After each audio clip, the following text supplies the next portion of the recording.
Hello guys, അപ്പോൾ ഇന്നത്തെ ദിവസത്തിൻ്റെ പ്രത്യേകത എന്ന് പറയുന്നത് എല്ലാവർക്കും അറിയുന്ന പോലെയാണ് തെരഞ്ഞെടുപ്പ്. എല്ലാവരും സ്റ്റാറ്റസിലും ചൂണ്ടുവിരലുകൾ തിളങ്ങി നിൽക്കുന്ന ദിവസം എന്ന് വേണേൽ പറയാട്ടോ. നിങ്ങളിപ്പോൾ എൻ്റെ മുഖത്തൊരു ടെൻഷൻ കാണുന്നില്ല, വേറൊന്നുമല്ല. രാവിലെ 5:30 എണീറ്റ് പോയി ഡ്യൂട്ടി നേരത്തെ എടുത്തിട്ട് നേരത്തെ ഇറങ്ങാമെന്ന് വിചാരിച്ചാൽ എൻ്റെ മൈൻഡങ്ങ് മാറി. കാര്യം അവിടെ ഇവിടെ രണ്ട് മൈൻഡായിട്ടാണ് ഞാൻ പോകുന്നത്. വോട്ട് ചെയ്യുക അല്ലെങ്കിൽ ഡ്യൂട്ടി കൊള്ളാം, ഇതിലേതെങ്കിലും ഒന്ന് എന്തായാലും നടക്കും എന്നുള്ളതിലായിരുന്നു. പേരാമ്പ്ര എത്തിയതോ 5:10, പാലേരി എത്തിയതോ 5:40. പിന്നെ ഞാൻ അതെ, പാലേരി എത്തിയപ്പോൾ എൻ്റെ വണ്ടി എടുത്ത് ഞാൻ പറപ്പിച്ചു. ഒരുവിധം എല്ലാവരും വോട്ടൊക്കെ ചെയ്ത് കഴിഞ്ഞിട്ട് എല്ലാവരുടെ പ്രതീക്ഷകളും തകർത്തുകൊണ്ട് ഞാൻ അവിടെ എത്തി. ഭയങ്കര എൻട്രി തന്നെയാണ് കേട്ടോ. Last vote ഞാനേനി.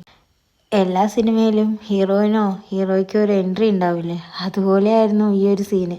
അങ്ങനെ ഞാൻ ചെന്ന് വോട്ടും ചെയ്തു ഇങ്ങ് പോന്നു. സ്ഥാനാർത്ഥികളൊക്കെ അലിവോട് നോക്കുന്നത് ഞാൻ കണ്ടിട്ടുണ്ടായിരുന്നു കേട്ടോ. വോട്ട് ചെയ്യാൻ വേണം, എന്നാൽ ഡ്യൂട്ടി നന്നായി ഭംഗിയായിട്ട് തീർക്കാൻ വേണമെന്നുള്ളൊരു മൈൻഡിലായിരുന്നു ഞാൻ. വോട്ട് ചെയ്തില്ലേ മനസാക്ഷി കുത്തും, ഡ്യൂട്ടി എടുത്തില്ല എൻ്റെ റെസ്പോൺസിബിലിറ്റി ഇല്ലായ്മയാണ് അതിനെ സൂചിപ്പിക്കുന്നത്. അപ്പോൾ രണ്ടും കൂടെ ഒരുപോലെ സ്മൂത്തായിട്ട് കൊണ്ടുപോകുന്നതിൻ്റെ ഇടയിൽ എൻ്റെ മൈൻഡ് ഒന്ന് ഔട്ടായി. അതിന് വേണ്ടിയിട്ട് ഞാനൊന്ന് കൂളാക്കാൻ ഐസ്ക്രീം കഴിച്ചിട്ടോ. അപ്പോൾ എൻ്റെ വീഡിയോ ഇഷ്ടമായല്ലോ എല്ലാവരും ലൈക്ക് ചെയ്യുക, കമൻറ്റ് ചെയ്യുക, സബ്സ്ക്രൈബ് ചെയ്യുക.